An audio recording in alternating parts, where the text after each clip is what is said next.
අද අපි කතා කරමු Ben 10 යුනිවර්ස් එකේ ඉන්න පවර්ෆුල්ම කැරක්ටර්ස් පහක් ගැන. මගේ ලිස්ට් එකේ පස්වෙනියට ඉන්න කැරක්ටර් එක තමයි මල්රුන්. මල්රුන් කියන්නේ ක්‍රෝනෝසේපියන් ජාතියට අයත් ගොඩක් බලවත් විලෙන් කෙනෙක්.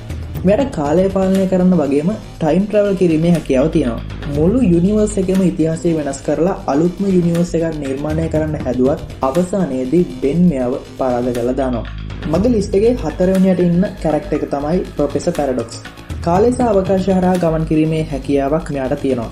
කාලය ගැන කරපු පරීක්ෂණයක් වැරදිලා පැරඩොක්ස් වයසට යන එක නතර වෙලා තියෙනවා වගේම අනාගතය, අතීතය සහ කාල රේඛා ගැන පුළුල් දැනුමක් මෙයාට තියෙනවා. මගේ ලිස්ට් එකේ තුන්වෙනියට ඉන්න කැරක්ටර් එක තමයි ඩැගන්.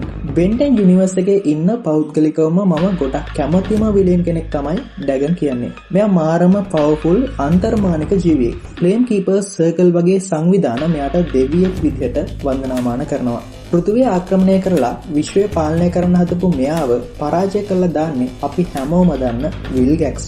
මගේ ලිස්ට් එකේ දෙවෙනියට ඉන්න ජීවින් වර්ගය තමයි නල්ජියන්ලා.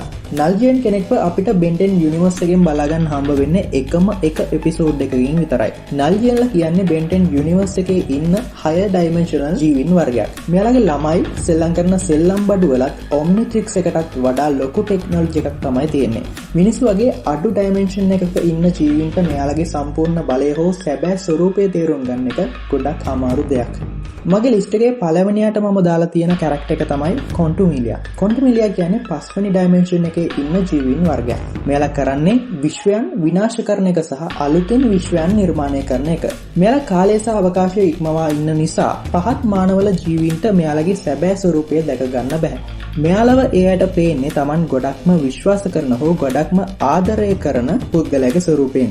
උදාහරණයක් විදියට බෙන්ට මෙයාලව පෙනුනේ ස්මූති වල ස්වරූපයෙන්. රුක්ට පෙනුනේ එයා ගොඩක්ම ආදරය කරන තමන්ගේ තාත්තගේ ස්වරූපයෙන්. ඉතින් යාළුවනේ මේ පස් දෙනාගෙන් මම ගොඩක් කැමතිම කැරක්ටර් එක තමයි ප්‍රොෆෙසර් පැරඩොක්ස්. ඔයාලා මේ පස් දෙනාගෙන් කැමතිම කාටද කියලා අනිවාර්යෙන්ම පල්ලෙන් කමෙන්ට් එකක් දාගෙන යන්න. ඔයාලා හැමෝටම සුබ දවසක්.